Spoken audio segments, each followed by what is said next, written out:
I don't have an agenda. I raise topics that touch me and that make me feel concerned about my country. And I raise these topics as a citizen first, not as an actor or as a star.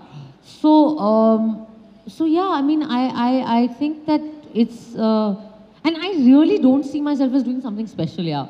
Quite frankly, I mean, I really don't see myself as different from some active Twitter user sitting there maybe or there. We're really the same. It's just perhaps that because I'm in the films and there is a certain public profile, I get a different kind of attention.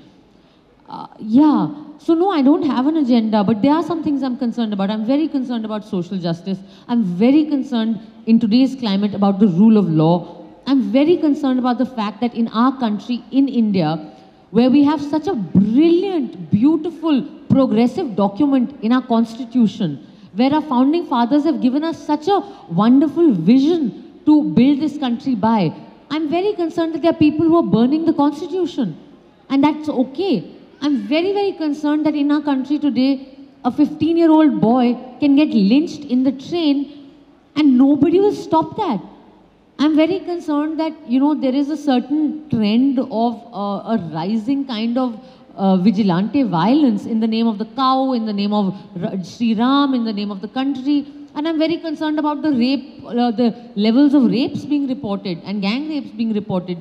So these are things that concern me and I talk about them. So it's really quite an organic thing for me. And now, because I'm saying that this is a universal experience for all women everywhere in the world.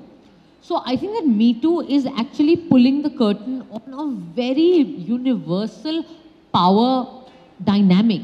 And I think that's a great thing.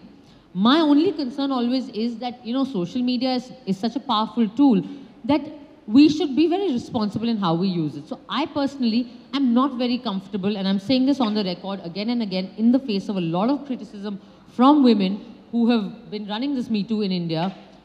I'm not comfortable with anonymous complaints. I'm not.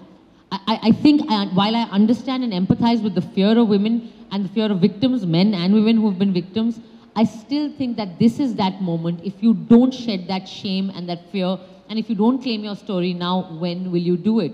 And if you don't put your name on it, there is no way for us to hold the predators actually accountable. And also, I think that there is a tendency for, again, you know, there's a tendency for everyone to become petty. So, you know, just because some guy, you don't like him and he, you know, for example, gave your book a bad review or you know, didn't give you what you wanted at work, or that is not the same thing as sexual harassment at the workplace. So I think the first thing is, of course, to become very clear about what is sexual harassment at the workplace. You know, and I think that's okay. I think that that's a churning that will happen, and it's a messy, movements are messy.